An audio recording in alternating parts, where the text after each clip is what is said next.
हिंदी व्याकरण की आज की कक्षा में हम प्रमुख वस्तुनिष्ठ प्रश्न को देखेंगे। आज की इस वीडियो में हम कुल 30 प्रश्न को सॉल्व करेंगे। ये सब के सब वस्तुनिष्ठ हैं। हिंदी व्याकरण के अलग अलग टॉपिक से सिलेक्टेड क्वेश्चन का कलेक्शन आज के इस वीडियो में आप देखेंगे। दोस्तों, अगर आप टेट सीटेट एस्टेट क्वालिफाई हैं और बीपीएससी टीआरई 4 की प्रतीक्षा कर रहे हैं तो किसी भी विषय के कंप्लीट प्रिपरेशन के लिए आप हमसे जरूर संपर्क करें और प्राप्त करें syllabus based complete PDF printed notes, साथ में previous year solution, live classes, online mock test और प्रैक्टिस सेट। और अपनी सफलता सुनिश्चित करें प्रथम प्रयास में, तो देर किस बात की, अभी संपर्क करें 7631314948 पर। इस नंबर पर आप कॉल भी कर सकते हैं, व्हाट्सएप भी। पहला सवाल है, रामविलास शर्मा को किस पुस्तक के लिए साहित्य अकादमी पुरस्कार मिला था?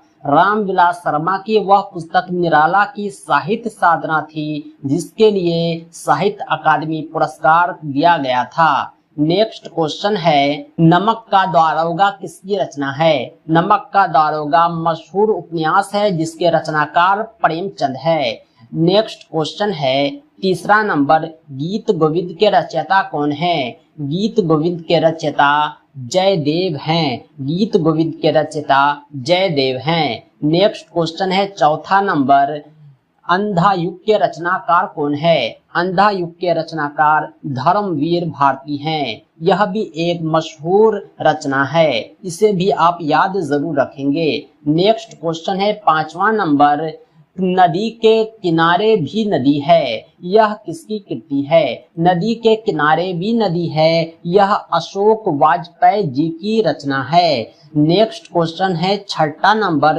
गोदान के लेखक कौन हैं? गोदान बहुत ही मशहूर उपन्यास है, यह प्रेमचंद की रचना है। गोदान, गबन, ये सब मशहूर रचना प्रेमचंद की है। नेक्स्ट क्वेश्चन है, सातवां नंबर, पद्मावत के रचनाकार कौन है? पद्मावत के रचनाकार हैं जायसी। पद्मावत के रचनाकार जायसी हैं। नेक्स्ट क्वेश्चन है, आठवां नंबर, विनय पत्रिका किसकी प्रसिद्ध कृति है? विनय पत्रिका किसकी प्रसिद्ध कृति है? विनय पत्रिका के रचनाकार तुलसीदास हैं। विनय पत्रिका तुलसीदास की प्रसिद्ध कृति है। नेक्स्ट क्वेश्चन है, नौवां नंबर, किस मध्यकालीन संत ने बीजक की रचना की? बीजक के रचनाकार कबीर हैं। कबीर एक साधु संत थे, उन्होंने दोहा बहुत ज्यादा लिखे हैं। इस कबीर ने ही बीजक की रचना की थी। नेक्स्ट क्वेश्चन है, 10वां नंबर,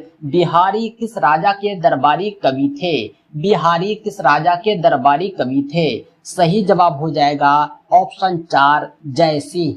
नेक्स्ट क्वेश्चन है, 11वां नंबर, रहीम कवि किस बादशाह के दरबारी कवि थे? रहीम कवि अकबर बादशाह के दरबारी कवि थे। सही जवाब हो जाएगा ऑप्शन बी। नेक्स्ट क्वेश्चन है, हिंदी दिवस कब मनाया जाता है? हिंदी दिवस 14 सितंबर को मनाया जाता है। हिंदी दिवस 14 सितंबर को मनाया जाता है। नेक्स्ट क्वेश्चन है, 13 नंबर, भारतीय संविधान की 8वीं अनुसूची में कितनी भाषाओं को शामिल किया गया है? भारतीय संविधान की 8वीं अनुसूची में 22 भाषाओं को शामिल किया गया है। पहले कुछ कम था, लेकिन बार बार संशोधन करके बहुत सारी भाषाओं को जोड़ा गया। वर्तमान में कुल 22 भाषा है। इसे आप जरूर याद रखेंगे, इम्पोर्टेंट क्वेश्चन है। नेक्स्ट क्वेश्चन है, 14 नंबर, भाषाई आधार पर सर्वप्रथम किस राज्य का गठन होता है? भाषाई आधार पर सर्वप्रथम आंध्र प्रदेश का गठन होता है। ये 1956 में होता है। नेक्स्ट क्वेश्चन है, 15 नंबर, भाषा के आधार पर भारतीय राज्यों की पुनः संरचना हुई थी। भाषा के आधार पर भारतीय राज्यों की पुनः संरचना सन 1956 ईस्वी में होती है। नेक्स्ट क्वेश्चन है, 16 नंबर, हिंदी भाषा के विकास का सही अनुक्रम क्या है? हिंदी भाषा कब और कैसे विकास हुआ? ये पहले किस रूप में था? किस भाषा के नाम से जाना जाता था? यह अनुक्रम आपको पता होना चाहिए। इसका अनुक्रम है पाली, उसके बाद बारी है प्राकृत की, उसके बाद अपभ्रंश की वर्तमान में यह हिंदी के नाम से जानी जाती है। यानी पाली, प्राकृत, अपभ्रंश और हिंदी, ये जो है हिंदी भाषा के विकास का सही अनुक्रम है। नेक्स्ट क्वेश्चन है 17 नंबर, भारतीय संविधान के किस अनुच्छेद में राजभाषा संबंधी प्रावधान का उल्लेख है? भारतीय संविधान के अनुच्छेद 343, 351 तक राजभाषा संबंधी प्रावधान का उल्लेख है। यानी अनुच्छेद 343 से 351 8 अनुच्छेद ऐसा है जो राजभाषा से संबंधित है। नेक्स्ट क्वेश्चन है 18 नंबर, हिंदी भाषा किस लिपि में लिखी जाती है? हिंदी भाषा देवनागरी लिपि में लिखी जाती है। परीक्षा में आप जब कॉपी लिखते हैं तो कॉपी के फर्स्ट पेज पर लिपि भरा जाता है। हिंदी में अगर आप परीक्षा दे रहे हैं तो आप देवनागरी लिखते हैं। अगर आप अंग्रेजी में परीक्षा दे रहे हैं तो आप रोमन लिखते हैं। यानी अंग्रेजी रोमन में लिखी जाती है और हिंदी भाषा देवनागरी लिपि में लिखी जाती है। नेक्स्ट क्वेश्चन है 19 नंबर, निम्नलिखित में कौन सी भाषा देवनागरी लिपि में लिखी जाती है? मराठी एक ऐसी भाषा है जो देवनागरी लिपि में लिखी जाती है। इसका कारण ये है कि मराठी की संरचना हिंदी के जैसी है। मराठी के अल्फाबेट भी हिंदी के जैसे हैं। हिंदी पढ़ने वाले शायद मराठी पढ़ लेते हैं। यानी मराठी भाषा भी देवनागरी लिपि में लिखी जाती है। नेक्स्ट क्वेश्चन है 20 नंबर, भारतवर्ष में हिंदी को आप किस वर्ग में रखेंगे? भारतवर्ष में हिंदी को आप किस वर्ग में रखेंगे? हिंदी जो है भारत की राजभाषा है। भारतवर्ष में हिंदी को हम राजभाषा में रखेंगे। नेक्स्ट क्वेश्चन है 21 नंबर, निम्न में कौन सी बोली अथवा भाषा हिंदी के अंतर्गत ही आती है? निम्न में कौन सी बोली अथवा भाषा हिंदी के अंतर्गत ही आती है? यह है तेलुगु। तेलुगु भाषा या बोली जो है हिंदी के अंतर्गत आती है, क्योंकि तेलुगु की भाषा हिंदी जैसी मिलती जुलती है। नेक्स्ट क्वेश्चन है 22 नंबर, भारत में सबसे अधिक कौन सी भाषा बोली जाती है?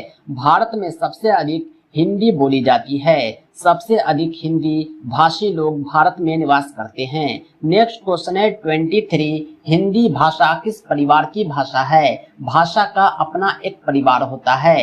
हिंदी भाषा जो है भारूपीय परिवार की भाषा है। नेक्स्ट क्वेश्चन है 24 नंबर, सिख धर्म का प्रवर्तन किसने किया? सिख धर्म का प्रवर्तन करने वाले थे श्री गुरु नानक। सिख धर्म का प्रवर्तन गुरु नानक ने किया। नेक्स्ट क्वेश्चन है 25 नंबर, हरिरास। हरिरास किसकी रचना है? हरिरास गुरु नानक जी की रचना है। हरिरास के रचनाकार गुरु नानक हैं। नेक्स्ट क्वेश्चन है 26 नंबर, राम नाम बीनू बिरथे जगी जन्मा। ये जो कविता है इसके लेखक कौन है? इसके लेखक गुरु नानक हैं। नेक्स्ट क्वेश्चन है हिंद स्वराज के रचनाकार कौन है? ये काफी मशहूर रचना है। यह महात्मा गांधी की रचना है।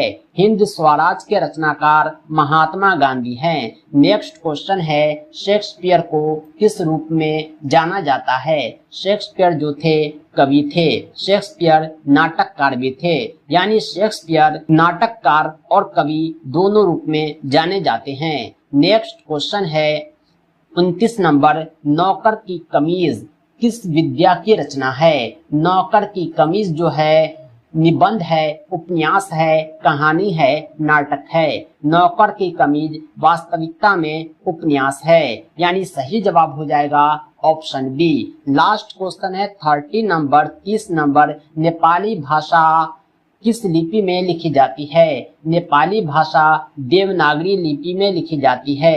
नेपाली भाषा की लिपि देवनागरी है। दोस्तों, वीडियो को अंत तक देखने के लिए आपका बहुत बहुत धन्यवाद। इसी तरह की इन्फॉर्मेटिव वीडियोज के लिए, ज्ञानवर्धक जानकारी के लिए हमारे YouTube चैनल टीचर रहमत को जरूर सब्सक्राइब करें। साथ ही साथ इस वीडियो को लाइक और शेयर करें। यह वीडियो आपको कैसा लगा कमेंट करके जरूर बतलाएं।